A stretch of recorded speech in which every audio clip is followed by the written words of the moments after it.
Voilà, bonjour Elisabeth. Alors tout d'abord, je te remercie d'avoir accepté de répondre à mes questions sur les activités agrotouristiques. Avec plaisir. Donc toi, tu participes à la thérapie avec le cheval depuis 2 ans déjà. ans déjà. Tu avais une expérience avec les chevaux déjà, un bon bagage, des bonnes connaissances, et aussi avec les enfants d'ailleurs. Oui. Hein. Et voilà, donc là l'idée c'était de voir avec toi comment tu avais vécu un peu ces activités agrotouristiques avec les chevaux. Donc tout d'abord je vais te demander quel était ton rôle dans l'activité découverte du cheval et du poney. Alors c'était d'accueillir les enfants, de leur présenter un petit peu les différents chevaux, de leur signaler quelque chose à ne pas faire avec des chevaux, par exemple ne pas courir derrière, tous les différents dangers que pouvait présenter quand même un cheval si on n'était pas attentif. Et puis leur présenter aussi les différents outils de ponçage pour le ponçage.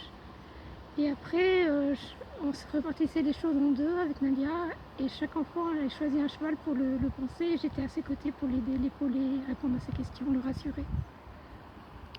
Effectivement, alors on était un peu dans une co-animation où on avait chacune notre rôle. Toi, tu as aussi des fois guidé les chevaux pendant les activités, fait monter les enfants sur les chevaux, etc. Pourquoi as-tu souhaité participer, co-animer ces activités agrotouristiques avec moi? Parce que je trouve rien de plus merveilleux que d'initier les enfants au monde du cheval. Quand ils arrivent, ils sont déjà émerveillés. Et quand on peut les faire rentrer un peu dans cet univers magique, entre guillemets, dans de bonnes conditions de sécurité et puis de bienveillance, ça peut des fois même faire naître des vocations. Certains prennent des cours par la suite et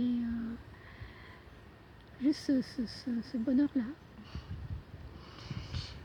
Et encore une question, est-ce que tu peux nous dire qu'est-ce que cette expérience t'a apporté? Ça m'a apporté, ça a renforcé ma confiance en moi.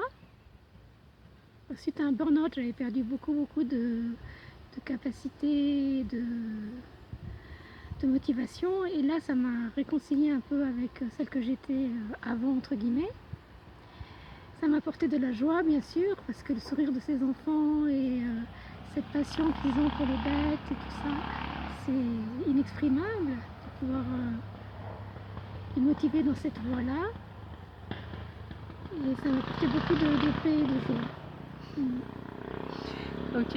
En tout cas, un grand merci Elisabeth d'avoir accepté de répondre à mes questions et aussi pour la co-animation de ces activités au cours de cet été. Merci à Domus de m'avoir donné l'opportunité de le faire.